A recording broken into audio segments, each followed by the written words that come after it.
Hello everyone. Today I'm going to talk about my research and then I'm going to show you the physical outcomes of it. For my research I decided to use two techniques, Cunningham and Popping. A couple of years ago I read this article.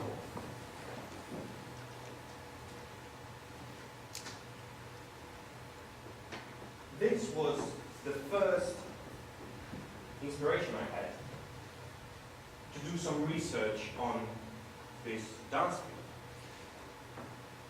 I've always been interested in the fusion dance field, and plus I've got hip-hop training in my background, and what hip-hop taught me was that I had to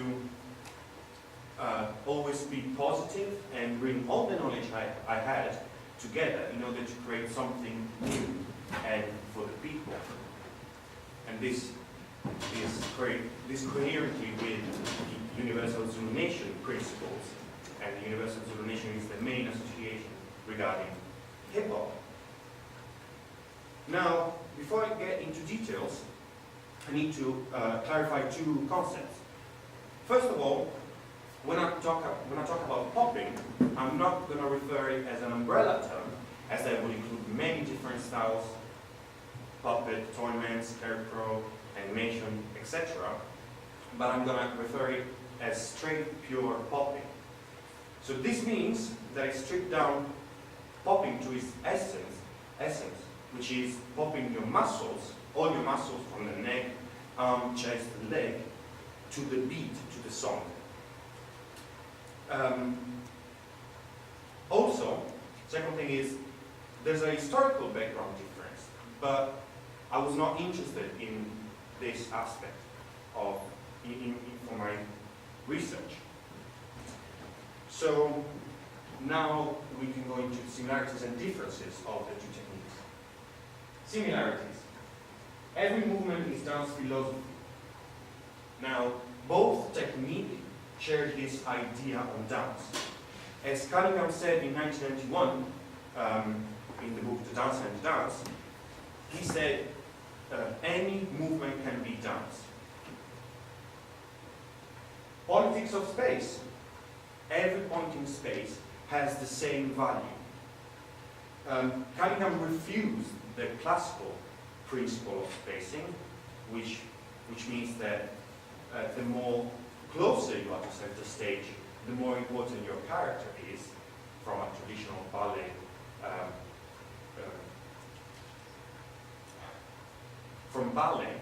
So he refused that.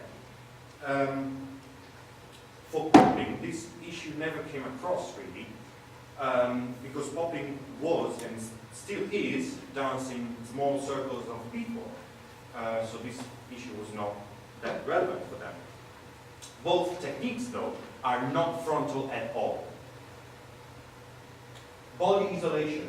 In both techniques, there's a really deep interest in body isolation.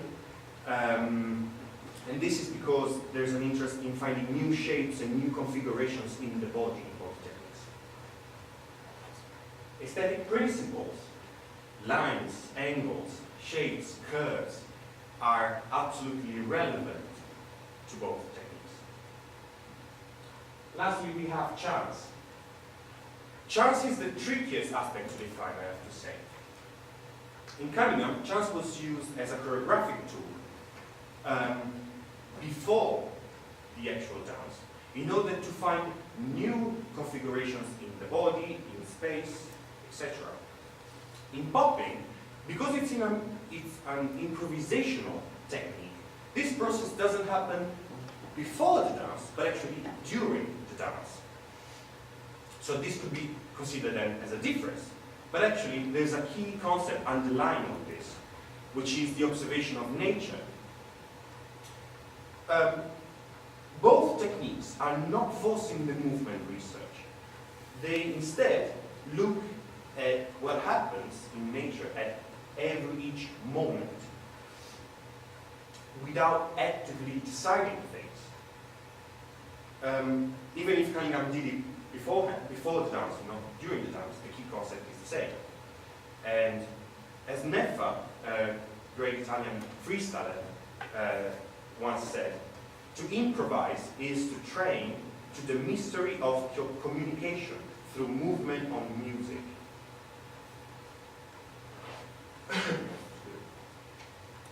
Differences. Movement material. The two techniques have two different movement materials. Really basic examples, there's no triplets in popping. Use of general space. Popping is not using the general space as much as Cunningham does. This is not a philosophical choice, but rather an historical consequence. Because, as I said before, popping was danced in small circles of people. So this issue was never really came across fully. Music and musicality. Popping is based on music. As I said before, the essence of popping is to pop your muscles to the beat.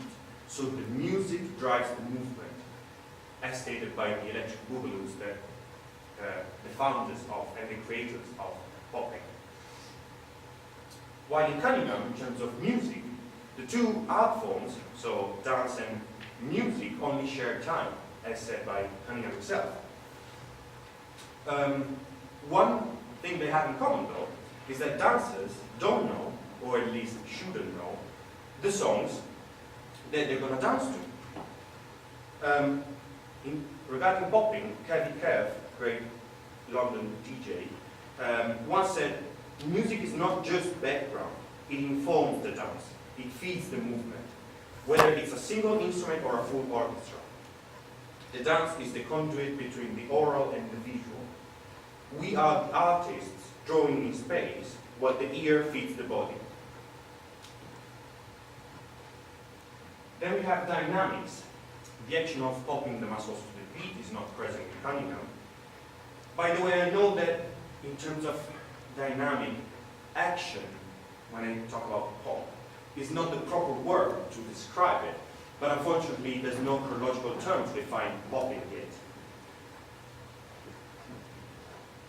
So, for my research, what I did was I started with the similarities and I chose the differences. So in my process, I worked on similarities plus Cunningham's movement material and use of general space, and popping music and musicality and dynamics. I did this in order to create a balanced fusion, as you can see.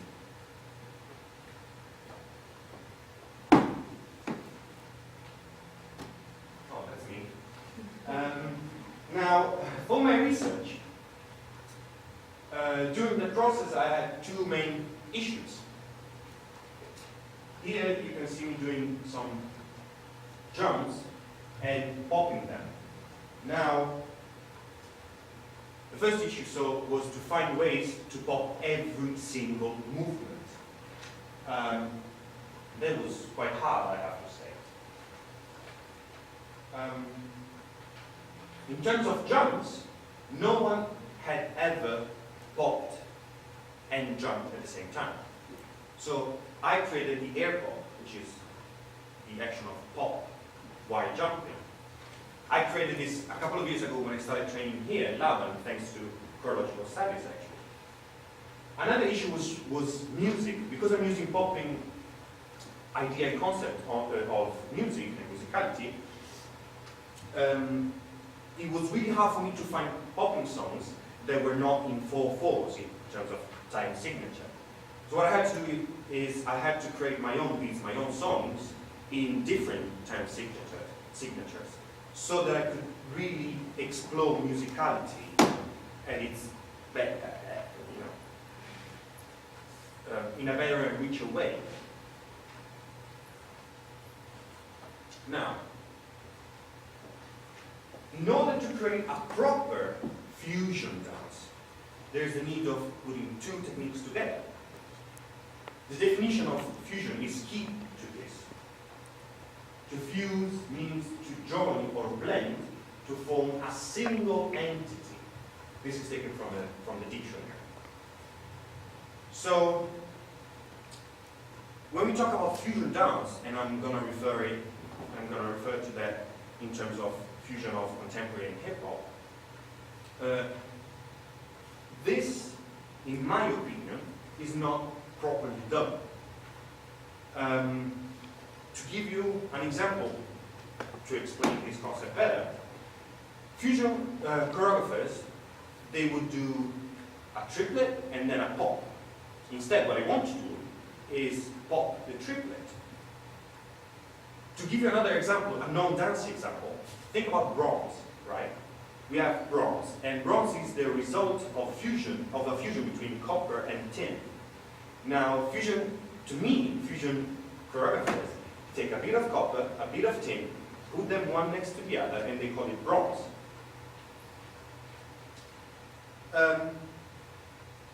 Now, there's another problem, which is that these fusion companies or choreographers have success. But this is happening because, in my opinion, the audience is not trained.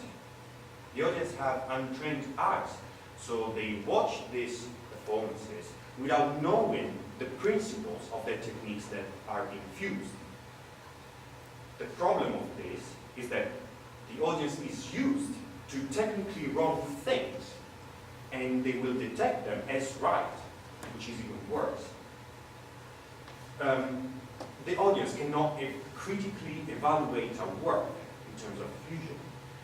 I'm not talking about evaluating a piece in terms of on an emotional level or an aesthetic level. I'm talking about technical level. I can't really judge any other kind of fusion dance, as I don't have enough knowledge in other techniques. Even though I did some research on different fusion forms, reading books and watching videos is not enough to really understand and appreciate and have knowledge of a technique. So, for the future, I will definitely explore this concept much more, as the possibilities that opened up are absolutely endless.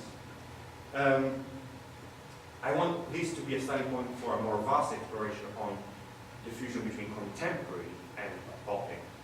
Actually, contemporary and hip-hop.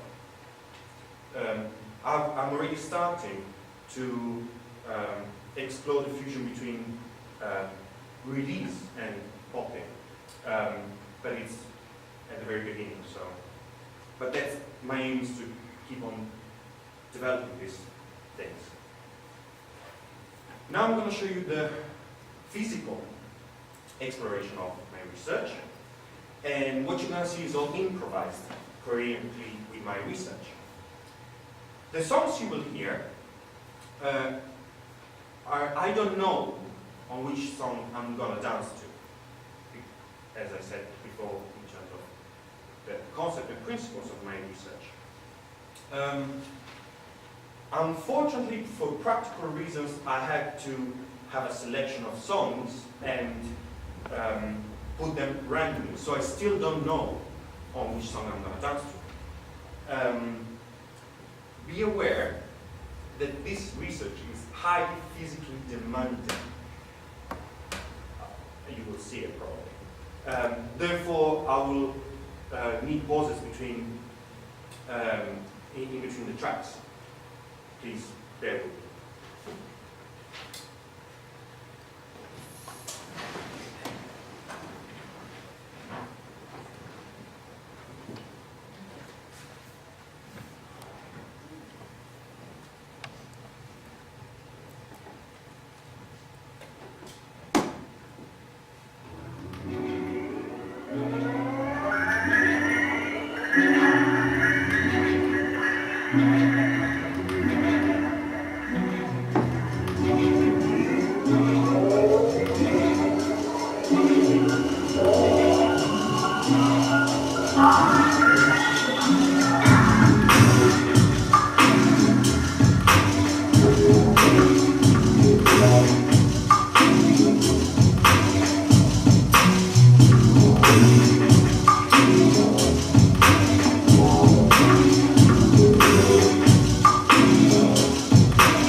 Thank you.